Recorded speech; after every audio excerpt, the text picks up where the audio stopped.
بھگوان رام اور کرشن جی کی ایک ایسی کہانی جو آپ کو حیران کر دے گی۔ جی ہاں، صرف رام کا نام لینے سے یا جپنے سے آپ رام کو نہیں پا لیتے، صرف اور صرف آپ کرشن جی کا نام یا مورتیوں کے سامنے چراغ جلانے سے اپنے اندر کا اندھیرا کبھی ختم نہیں کر سکتے۔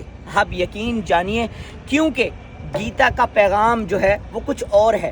گیتا کے پیغام کو ماننے کے لیے اندر کا اندھیرا آپ کو ختم کرنا ہوگا، اپنی عقل کے چراغ جلانے ہوں گے، جبھی جا کے آپ کے اندر کا اندھیرا ختم ہوگا۔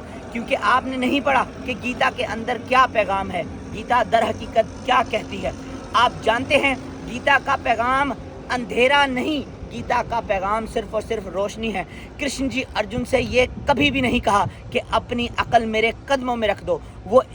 وہ اس کے خوف، وابستگی، کمزوری کو اس کے سامنے آئینہ بنا کر کھڑا کر دیتے ہیں۔ گیتا کہتی ہے انسان اپنے اندر جھانک کر خود کو بلند کر سکتا ہے، اپنے آپ کو گرنے نہیں دے سکتا، کیونکہ انسان خود ہی اپنا دوست ہے اور خود ہی اپنا دشمن ہے۔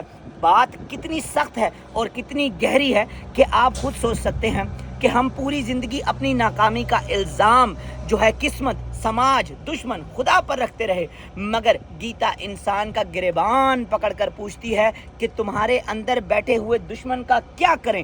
جی ہاں، وہی دشمن جو تمہاری لالچ ہے، جو تمہاری نفرت ہے، جو تمہارا غرور ہے، جو تمہارا خوف ہے، اور وہ جھوٹ جسے تم نے اپنے مذہب کے لیے بولا اور اس مذہب کو اپنا لباس بنا دیا۔ کرشن جی کہتے ہیں میں تمام جانداروں کے دل میں موجود آتما ہوں۔ اس کا مطلب یہ نہیں کہ وہ اپنے آپ کو خدا بتا رہے ہیں، اس کا مطلب یہ نہیں کہ وہ یہ کہہ رہے ہیں کہ تم سب اپنے آپ کو خدا سمجھ لو۔ اس کا مطلب یہ ہے کہ جس رام کو تم مندروں میں ڈھونڈ رہے ہو، مسجدوں میں ڈھونڈ رہے ہو، گردواروں میں ڈھونڈ رہے ہو، چرچ میں ڈھونڈ رہے ہو، اس کی پہلی جھلک تمہارے اندر ہی موجود ہے، تمہاری باتوں میں موجود ہے۔ جب تم کوئی فیصلہ کرو تو تمہارے اس فیصلے میں رام کی ایک چھوی نظر آئے۔ اگر تم مورتی کے سامنے جھکتے ہو مگر غریب کو حقیر سمجھتے ہو، مگر اس کی چتا کو نہیں بجھاتے، اور جس کا ذکر گیتا کرتی ہے، اور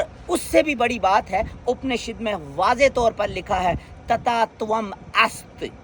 جی ہاں، اس کا مطلب ہے تو وہی ہے، یعنی کہ تو کائنات سے الگ وہ بے معنی ذرہ نہیں، تمہارے اندر بھی حقیقت کی روشنی موجود ہے۔ جی ہاں، کیوں کہ راون صرف لنکا میں نہیں رہتا ہے، راون بھی آپ کے اندر رہتا ہے۔ تم ہی شیطان ہو اور تم ہی بھگوان ہو اور تم ہی فرشتہ ہو، مگر یہ تم نے جاننا ہے کہ تم اپنے اندر کس کو حاوی کر لیتے ہو۔ وہ ہر اس انسان کے اندر زندہ ہے جو علم رکھتا ہے مگر عاجزی نہیں رکھتا، وہ طاقت رکھتا ہے مگر رحم نہیں رکھتا، وہ مذہب رکھتا ہے مگر انسانیت نہیں رکھتا۔ اس کے اندر راون سویم ہے، وہ راون کا انش ہے۔